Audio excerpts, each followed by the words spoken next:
सदगुरुवे नमः। देशवासियों को मेरा हार्दिक नमन। संत वाणी में एक शब्द आया है कि बिनु संतोषन काम न साही, काम यछत सुख सपनो नाही।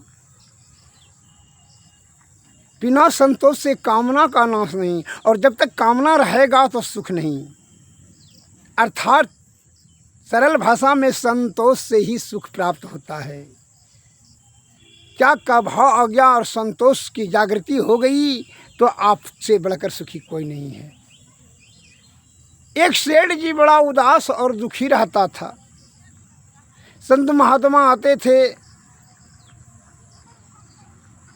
साधु भिखारी आते थे भिक्षा मांगने के लिए, तो जो है वो टाल मटोल कर करके भगाता था। एक साधु आए, वो थोड़ा ब्रह्मज्ञानी थे, भिक्षा मांगने के लिए, तो बड़ा उदास देखा। सेठ जी बहुत उदास है, क्या बात है, क्या कहेंगे? साधु महाराज बैठिए बैठिए। अरे 7 पीढ़ी तक का तो धन हम जमा कर लिए कमा करके, लेकिन 8वां पीढ़ी क्या खाएगा? यही सोच सोच करके हम चिंता से पागल होते जा रहे हैं। गो अच्छा ये बात है, तो और धन की आपको आवश्यकता और है ना? जो समझिए साधु महाराज। ठीक है, एक काम करो, बगल में जो तुम्हारा जो है गांव के जो बाहर में जो है एक पड़ोसी है तुम्हारा, उसको कुछ जो है दे करके उससे धन मांगना जितना देना। झोपड़ी में रहता है, सास पुतहू है, वो रहती है, जाके मांग लीजिएगा।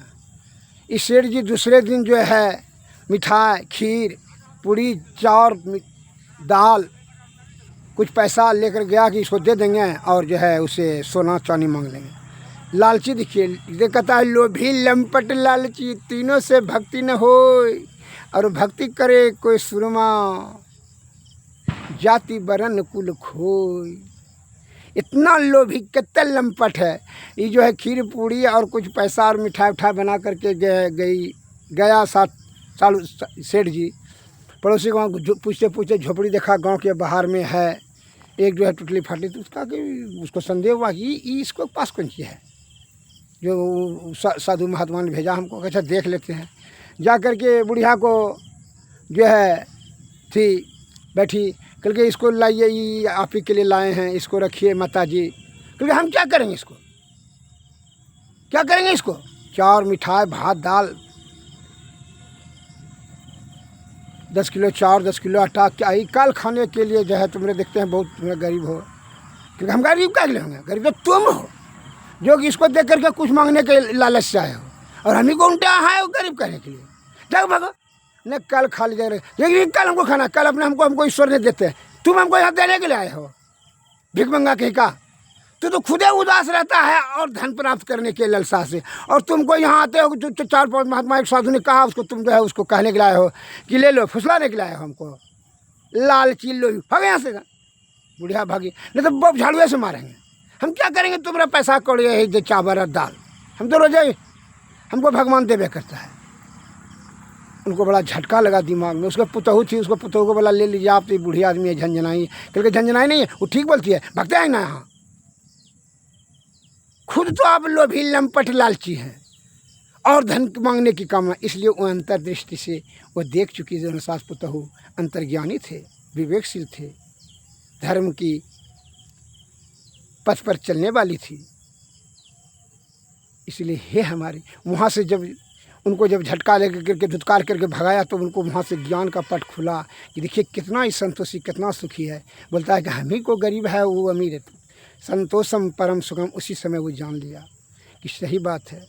इसलिए हे हमारे देश के प्यारे सज्जनों, आप जितना षड्यंत्र करते हैं ना कि छल कपट प्रपंच से धन जमा कर लेंगे और सुखी हो जाएंगे, ये आपका केवल गलत फहमी है।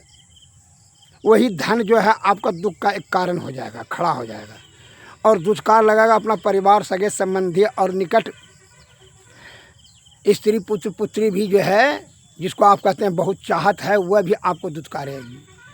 कि आप तो जो है ना इतने जमा किए, पगल बड़ा देखिए पड़ोसी कितना, ऐसे कहते कहते आपका कीमती आयु को ही नष्ट करा करके दम मारेगा। और झूठी प्रशंसा बटोरने के लिए आपने जो है अपना सभी सही कार्य को छोड़ कर करके पथभ्रष्ट हो जाते हो। इस प्रकार से कार्य करना शोभा नहीं देता है। इसलिए संतोष रूपी प्रसाद को ग्रहण करें, त्याग की शक्ति को बढ़ावें। यह जीवात्मा को परमात्मा तक मिलाने के हम सदैव प्रयत्न रखें।